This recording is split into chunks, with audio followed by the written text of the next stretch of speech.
All right, guys, welcome back. Today we're going to do Aliens Kidnap. This is issue number 2 of 3 from Dark Horse Comics.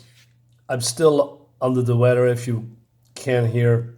I'm very sick. Anyway, this is a pretty silly alien comic to a certain degree.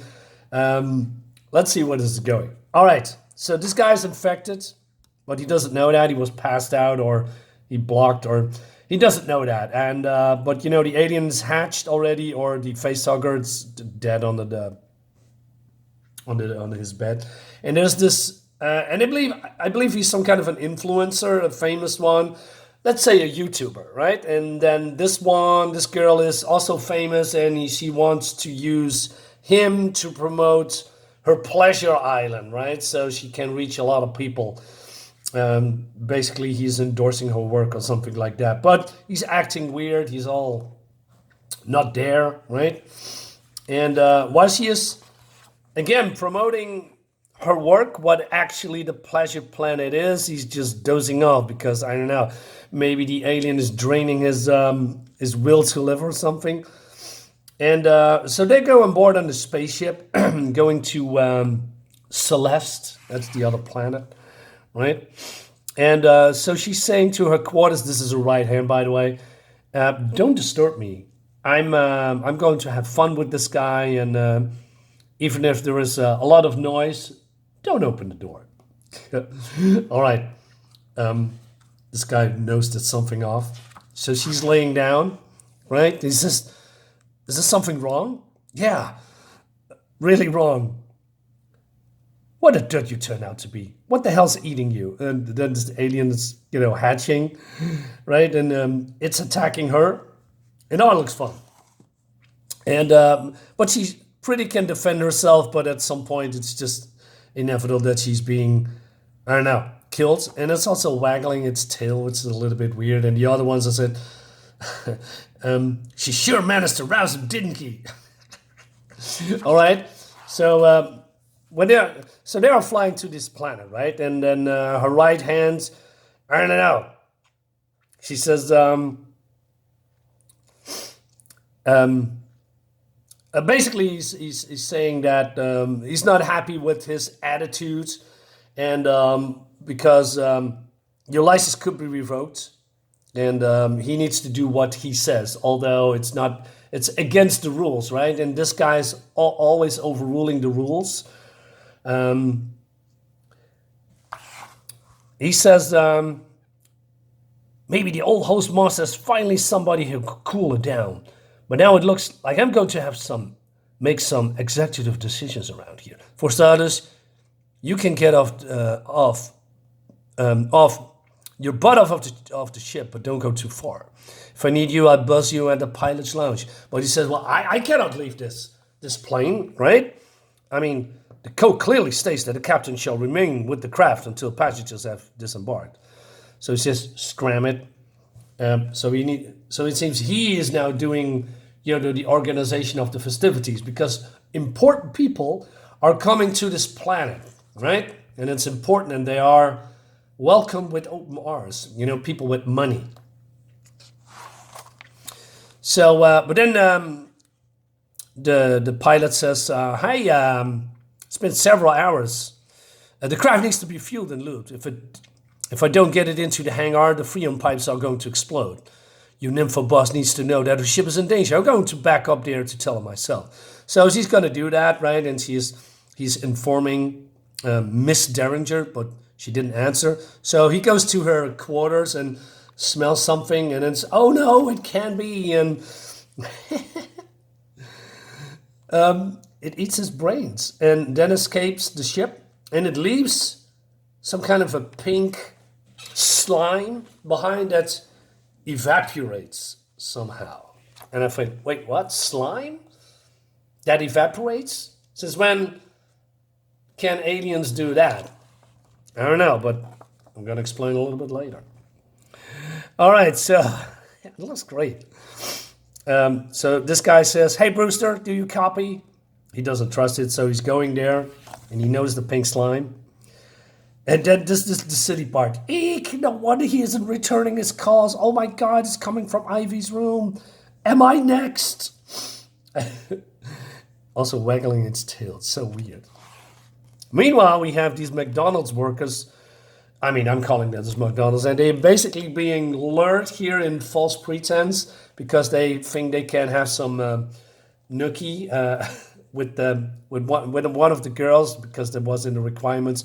But this guy says, "Oh, you dumb bunnies, those are cast off last year's models." Anyway, so there's some shenanigans going on here, and of course this alien jumps this guy's face and it's dead. And then the guards are coming, right? The chief security, I guess. We get blindsided by the little octopus, he says. So this guy is thinking he's going to die, and he's preparing, and he says, hey, the pink stuff is turned to dust. It's completely gone. And then he's, I believing, talking to headquarters, I guess. And he says, hey, change of plans. Ivy needs to get back to Earth, and I need a new pilot because the other one was not good enough, and he's disposing of the corpses and cleaning the blood out. So the new pilot comes and says, hey, I'm reporting for duty. I said, yeah, we're going to depart you for Earth immediately. So chief security guard says, hey, we need to know if this is a full-scale attack or an isolated incident, right? And but it seems that they are understaffed. So this guy says, hey, maybe we requisition a platoon from Earth, you know? Otherwise, yeah. So let's go to the briefing, emergency briefing. He says, forget it. Dispatch them directly here for search and destroy mission. Basically rounding up all the people that are here right now to get rid of this creature. Okay. But then this guy says, let me get this straight. Evie's returning to Earth. Patch me through the ship pronto. What do you think I've been trying to do for the last hour? They're not responding to my messages, and the ship has been cleared for takeoff. He says, stop bothering me with your petty nonsense. The investors, our royal guests, will already be upset to find out that Ivy won't be attending tonight. There's no time to throw them into a panic with unconfirmed reports of hostile alien presence. He says, I'm declaring martial law, says the chief security guy. And again, this guy is not following the rules. He says, hey, take off. And I cannot get off planet because the traffic, doesn't allow me to do it. And he says, we need to have clearance. You let me worry about the legality of the situation. In any case, you are under my command now. I value loyalty in my subordinates, Captain.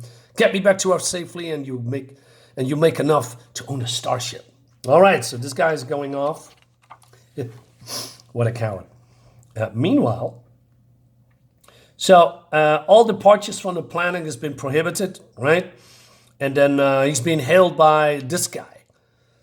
And he says, have you been in touch with Miss Derringer in the last 24 hours? He says, negative. Can't get the her own staff has no access. But the ship was locked into your strip at 0400. Yeah, it was, but her personal envoy, Chiggerman, and the pilot returned to Earth with Miss Derringer. Have there been any other departures? No. Very good. Strip is to be placed on lockdown until further orders. One more thing. Was there evidence of a pink substance near the victims? He says, yeah.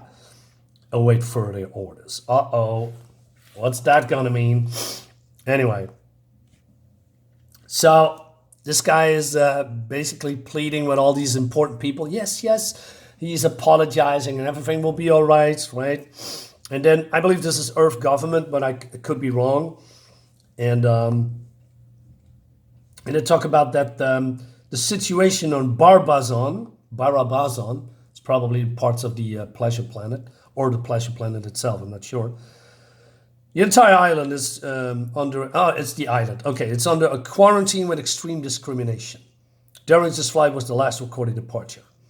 All right. Apparently, the contagion began at the Penga bar when an ice-cased alien broke free and inoculated one Daryl Zither. What the hell was an alien doing at a Penga bar? Yeah, that's a good question. Anyway.